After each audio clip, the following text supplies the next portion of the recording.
इस पार्ट की शुरुआत में हम देखते हैं कि वो सुपरनोवा वाला लड़का और निंग फैंग की टीम आमने सामने खड़ी हुई होती है। तो लड़का वैंग यू से कहने लगता है, वैंग यू, मैं यहाँ पर स्पेशली तुमसे एक सवाल पूछने आया हुआ हूँ, क्या तुम हमारी टीम को ज्वाइन करना पसंद करोगी। ये सुनकर वैंग यू के साथी पूरी तरह से शॉक हो जाते हैं, क्योंकि उन्हें कुछ समझ नहीं आ रहा होता कि वैंग यू आखिरकार अब क्या करने वाली है। पर वैंग यू बड़े ही आराम से उन्हें मना कर देती है और कहने लगती है, नहीं, मुझे तुम्हारी टीम को ज्वाइन करने की कोई जरूरत नहीं है, क्योंकि मेरे पास पहले से ही एक टीम है। तो उसकी बात को सुनते हुए वो लड़का कहने लगता है, हाँ, मुझे पता है कि तुम्हारी टीम के अंदर एक मेज है, जाओ चैंग, जो कि नेशनल सुपरनोवा लिस्ट के अंदर 14वें स्थान पर आई है। अगर वो हमारी टीम में आना चाहती है तो वो भी आ सकती है। वैसे तो उसकी रैंकिंग बहुत ज्यादा लो है, लेकिन मैं तुम्हारे लिए उसके ऊपर इतना तो फेवर कर ही सकता हूँ। तो वैंग यू थोड़ा सीरियस होते हुए कहते हैं, क्या तुझे बिल्कुल भी क्लियर नहीं हो गया है कि मैं अब दूसरी टीम को ज्वाइन नहीं करना चाहती। तो उसकी बात को सुनकर वो लड़का कहता है, तुम्हें मुझे मना करने की इतनी ज्यादा जल्दी नहीं करनी चाहिए, क्योंकि क्यून्यू सिटी जैसी छोटी जगह पर इंफॉर्मेशन पहुंचने में बहुत ज्यादा टाइम लग जाता है। चलो मैं तुम्हें एक्सप्लेन करता हूँ। इतना तो तुम्हें पता ही होगा कि सीक्रेट रियल्म के अंदर बहुत सारे फिनोमेना जो होते जा रहे हैं, जिसकी वजह से मॉन्स्टर्स को हैंडल करना बहुत ज्यादा कठिन हो गया है। इसी वजह से टॉप 3 यूनिवर्सिटीज ने अपने एंट्रेंस एग्जाम को वापस से बनाया है और उसे बहुत ज्यादा हार्ड कर दिया है। इसीलिए इस साल वो लोग सिर्फ इलाइट टीम्स और इंडिविजुअल को ही लेने वाले हैं, लेकिन उसके साथ हमें बहुत सारे बेनिफिट भी मिल सकते हैं, पर सीट बहुत ज्यादा कम है। इसीलिए ये हमारे लिए बहुत बड़ा गोल्डन चांस है, क्योंकि हम सभी सुपरनोवा लिस्ट के अंदर हाई रैंकिंग पर हैं और इसी वजह से हमारी रेपुटेशन बहुत ज्यादा बढ़ जाती है। इस वजह से ही हम तुम्हारे पास आए हैं, क्योंकि तुम्हारी रेपुटेशन भी बहुत ज्यादा अच्छी है।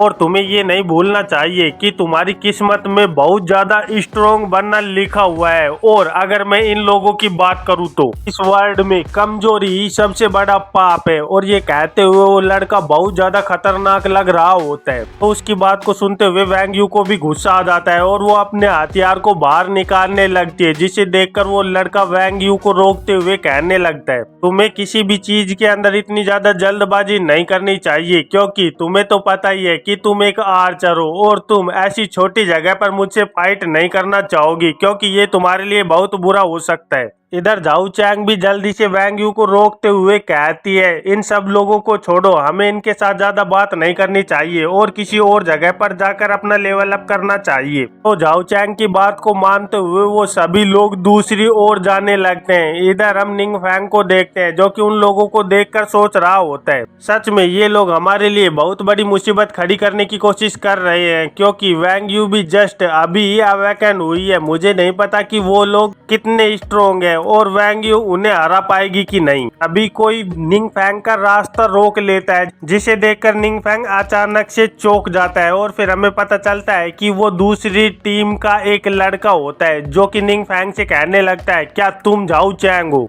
इधर निंग फैंग भी उसे मना करते हुए कह देता है, नहीं, मैं कोई भी झाऊ चैंग वैंग नहीं हूँ। तो निंग फैंग की बात को सुनते हुए वो लड़का निंग फैंग से कहने लगता है, ओह, इसका मतलब ये है कि तू भी एक ट्रैश है, हट मेरे रास्ते से। ये सुनकर निंग फैंग भी बहुत ज्यादा गुस्से में आ जाता है। पर इससे पहले कि निंग फैंग कुछ कर पाता, उससे पहले ही एक्स वॉरियर उन दोनों के बीच में आ जाता है और उस लड़के से कहने लगता है, तुझे अपनी हद पार नहीं करनी चाहिए। इधर एक्स वॉरियर की बात को सुनते हुए वो लड़का और भी ज्यादा गुस्से में आ जाता है और कहने लगता है, तो क्या हुआ कि मैं अपनी हद पार कर रहा हूँ, तुझे क्या लगता है कि तू दूसरों की मदद कर सकता है। और फिर वो अपनी एनर्जी को इकट्ठा करते हुए एक पंच सीधा एक्स वॉरियर की ओर मारता है, जिससे रोकने के लिए एक्स वॉरियर जल्दी से अपने हाथ को आगे कर लेता है, लेकिन उसका पंच इतने ज्यादा तेज होता है कि वो सीधे जाकर एक्स वॉरियर के पेट पर लगता है, जिसकी वजह से एक्स वॉरियर की हालत बहुत ज्यादा खराब हो जाती है। तो एक्स वॉरियर को इस तरह से मुसीबत में देखकर वैंग यू जल्दी से उसे बचाने के लिए आगे बढ़ती है, लेकिन वो सुपरनोवा लिस्ट का लड़का आकर वैंग यू का रास्ता रोक लेता है। इधर वैंग यू बहुत ज्यादा गुस्से में होती है, तो उस लड़के से कहने लगती है, मेरे रास्ते से हट जा, नहीं तो अच्छी बात नहीं होगी। जिसे सुनकर वो लड़का भी थोड़ा सा चौंक जाता है, क्योंकि उसे समझ नहीं आ रहा होता कि आखिरकार एक आर्चर उसका क्या ही बिगाड़ सकती है। इधर हम उस एक्स वॉरियर को देखते हैं जो कि अपने घुटनों पर बैठा हुआ होता है और सोच रहा होता है, ऐसा लग रहा है कि मेरी कुछ हड्डियां टूट चुकी है। सच में इस लड़के के अंदर बहुत ज्यादा पावर है और ये बहुत ज्यादा स्ट्रोंग है। और ये सोचते हुए वो जल्दी से निंग फैंग से कहने लगता है, निंग फैंग तुम्हें यहाँ से जल्दी से निकल जाना चाहिए। और सोचने लगता है हमें निंग फैंग को इस मामले के बीच में नहीं पटकना है, नहीं तो उसके लिए बहुत ज्यादा प्रॉब्लम्स खड़ी हो जाएंगी और वो अपना बचाव भी नहीं कर पाएगा। तभी वो दूसरी टीम का लड़का एक्स वॉरियर को गालियां निकालते हुए कहने लगता है, लूजर तुम सच में बहुत बड़े ट्रैश हो। जिसे सुनकर एक्स वॉरियर भी प्रवोक हो जाता है और वो जल्दी से अपनी पावर को एक जगह पर इकट्ठा करते हुए पंच मारने के लिए तैयार हो जाता है। और वो देखता है कि उस दूसरे लड़के का पंच जस्ट उसको लगने ही वाला होता है, जिसे देखकर निंग फैंग की टीम के लोग भी जल्दी से एक्स वॉरियर की मदद करने के लिए तेजी से आगे बढ़ते हैं। और हम देखते हैं कि उस दूसरे लड़के का पंच सीधे एक्स वॉरियर के चेहरे पर बस पड़ने ही वाला होता है। इसे देखकर एक्स वॉरियर भी बहुत ज्यादा घबराया हुआ लग रहा होता है, लेकिन तभी एक हाथ आकर उस दूसरे लड़के के पंच को बीच में ही रोक लेता है और फिर हमें पता चलता है कि वो हाथ किसी और का नहीं बल्कि निंग फैंग का होता है, क्योंकि बड़े ही आराम से उसके हाथ को रोक के खड़ा हुआ होता है और बड़ा ही कूल लग रहा होता है। निंग फैंग को इस तरह से खड़ा हुआ देखकर वैंग यू पूरी तरह से शॉक हो जाती है और उसके साथ साथ उसकी सारी टीम के लोग भी पूरी तरह से शॉक दिख रहे होते हैं, क्योंकि उनमें से किसी को भी नहीं पता होता कि आखिरकार निंग फैंग कितना ज्यादा पावरफुल है। फिर वो दूसरा लड़का भी अपने पंच को छुड़वाने की कोशिश कर रहा होता है, लेकिन उसका हाथ निंग फैंग के हाथ से नहीं छूट रहा होता। तो वो सोचने लगता है कि आखिरकार इसके अंदर इतनी ज्यादा पावर कैसे हो सकती है, क्योंकि इसके कपड़े देखकर तो मुझे ऐसा लग रहा है कि ये एक मेज है। फिर आखिरकार एक मेज के अंदर इतनी ज्यादा स्ट्रेंथ, ये तो कभी भी नहीं हो सकता। लेकिन तभी निंग फैंग उसके हाथ को पकड़ते हुए उसे दूसरी ओर उछाल देता है और उस वक्त निंग फैंग जितनी पावर लगाता है उसकी वजह से वो दूसरा लड़का उड़ता हुआ दूर जाकर एक दीवार से जाकर टकराता है और वो दीवार टूटकर उस लड़के के ऊपर गिर जाती है। तो निंग फैंग उस लड़के की ओर देखते हुए कहने लगता है, सच में ये बहुत बड़े कचरे हैं। इधर हम उस टीम के दूसरे लड़के को देखते हैं जो तेजी से उस लड़के की मदद करने के लिए आगे बढ़ता है, लेकिन उसके पीछे वैंग यू जल्दी से अपने तीर कमान लेकर तैयार खड़ी हुई होती है और वो अपना एक तीर उस लड़के के पिछवाड़े में घुसा देती है, जिसकी वजह से उस लड़के की हालत एक ही झटके में बहुत ज्यादा खराब हो जाती है। इधर प्रीस्ट उसकी ऐसी हालत को देखकर हंसने लगती है और फिर हम देखते हैं कि उस दूसरी टीम की लड़की बुरी तरह से परेशान खड़ी हुई होती है, क्योंकि उसे कुछ भी समझ नहीं आ रहा होता कि आखिरकार उनके साथ ऐसा कैसे हो सकता है। और वो अपने मन में ही सोचने लगती है, आखिरकार ऐसा कैसे हुआ, एक मेज ने ब्रेसक को अपने बेयर हैंड से हरा दिया और एक आर्चर एक ह्यूमन शील्ड को कैसे एरो मार सकती है, वो भी क्लोज कॉम्बैट के अंदर। सच में ये तो नामुमकिन है, क्योंकि युंजे और लीके ये दोनों ही एलाइट सुपरनोवा लिस्ट के मेंबर हैं। फिर आखिरकार इन्हें इतनी आसानी से कैसे हराया जा सकता है। इधर निंग फैंग कहने लगता है, मैं सच में बहुत ज्यादा लो की रहना चाहता था ताकि मैं पीछे से ही अपना काम कर पाऊं, लेकिन इन लोगों ने सच में सब कुछ रिवील करने पर मजबूर कर दिया। सच में ये सब कुछ बहुत ज्यादा ट्रबलसम है। और फिर वो घूमते हुए उस प्रीस्ट लड़की से कहने लगता है, टिंग आखिरकार तुम ऐसे कैसे खड़ी रह सकती हो, जल्दी से जाओ और ढासू को ट्रीट करो ताकि वो सही तरह से रिकवर कर पाए। तो उसकी बात को सुनते हुए प्रीस्ट भी जल्दी से हाँ कर देती है और जाकर ढासू को अपनी रिकवरी स्पेल की मदद से रिकवर करने लगती है। तो निंग फैंग ढासू के पास जाते हुए उसे कहने लगता है, ढासू आखिरकार तुम अब इस लड़के के साथ क्या करने के बारे में सोच रहे हो। तो ढासू कहने लगता है, मुझे इस बारे में कुछ भी नहीं पता है कि अब मुझे उसके साथ क्या करना चाहिए, मैं सिर्फ तुम्हारे ऑर्डर्स को फॉलो करूंगा, इसीलिए तुम जैसा भी चाहोगे वैसा मैं कर दूंगा।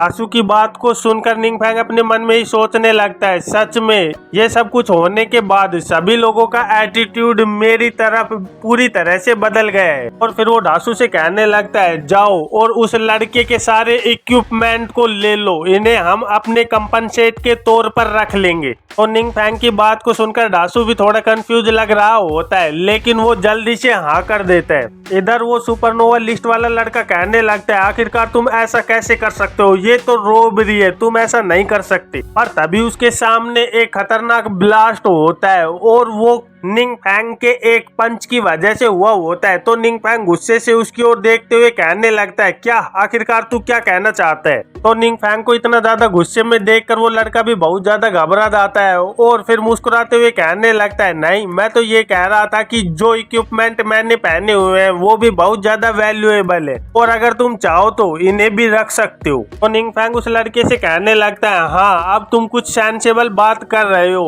और अगर मुझे बाद में पता चला कि तुम इसके बाद हमारे खिलाफ कुछ करने जा रहे थे तो मैं तुम लोगों को कहीं से भी ढूंढ निकालूंगा और फिर जिंदा नहीं छोड़ूंगा। निंग फैंग की बात को सुनते हुए वो लड़का कहने लगता है, नहीं, हम ऐसा कुछ भी करने के बारे में नहीं सोच सकते क्योंकि ये सब कुछ हमारी गलती है और ये सब कुछ हमारी वजह से ही हो रहा है। पर तभी उस टीम की लड़की कहने लगती है, बॉस, मेरे सारे इक्विपमेंट मैंने इसे दे दिए हैं, आप इन्हें चेक कर सकते हैं। जिसको सुनकर निंग फैंग और वो लड़का भी थोड़े से चौंक जाते हैं। तो निंग फैंग थोड़ा सा कंफ्यूज होते हुए उससे कहने लगता है, सच में तुम तो बहुत ज्यादा समझदार हो, कुछ कहने से पहले ही सब कुछ समझ गई। और फिर निंग फैंग अपने साथियों से कहने लगता है, चलो अब हमें फ्रंट में जाना चाहिए और थोड़ा लेवल अप भी कर लेना चाहिए। जिसे सुनकर निंग फैंग के सारे साथी बहुत ज्यादा खुश हो जाते हैं और वो भी हाँ करते हुए आगे बढ़ने लगते हैं। तो वैंग यू निंग फैंग से कहने लगती है, मैं तो सोच रही थी कि मैं तुम्हारे लेवल अप करने में हेल्प करूंगी, लेकिन किसे पता था कि तुम इतने ज्यादा स्ट्रोंग होंगे। और निंग फैंग मुस्कुराते हुए कहने लगता है, अरे तुझे तो पता ही है कि मैं जस्ट अभी अवेकन हुआ हूँ, फिर आखिरकार मैं इतना ज्यादा पावरफुल कैसे हो सकता हूँ। क्यों, और अगर मैं अकेले ही लेवल अप करने गया तो ये मेरे लिए बहुत बड़ी प्रॉब्लम्स खड़ी कर देगा, इसीलिए मैं सिर्फ तुम्हारे साथ ही लेवल अप करने वाला हूँ। तो निंग फैंग की बात को सुनते हुए वैंग यू थोड़ा गुस्से से कहने लगती है, अगर तुझे इस बारे में बात नहीं करनी है तो ठीक है, मैं आगे तुझसे कुछ भी नहीं पूछने वाली क्योंकि मुझे पता है कि तू पहले से ही ऐसा लड़का है। तो निंग फैंग मुस्कुराते हुए कहने लगता है, वैंग यू, सच में तुमसे ज्यादा मुझे और कोई भी नहीं समझ सकता। पर तभी वैंग यू अपना हाथ निंग फैंग के कंधे पर रख देती है, जिसकी वजह से निंग फैंग भी थोड़ा सा चौंक जाता है। तो वैंग यू कहने लगती है, लेकिन सच में मैं बहुत ज्यादा खुश हूँ तुम्हारे लिए कि तुम्हारे पास इतनी पावर है कि तुम अपने आप को आराम से प्रोटेक्ट कर सकते हो। तो वैंग यू की बात को सुनते हुए निंग फैंग खुश हो जाता है और मुस्कुराते हुए उसे थम्स अप करता है और इसी के साथ इस चैप्टर का अंत हो जाता है। तो फिर मिलते हैं एक नई चैप्टर में, तब तक के लिए बाय बाय।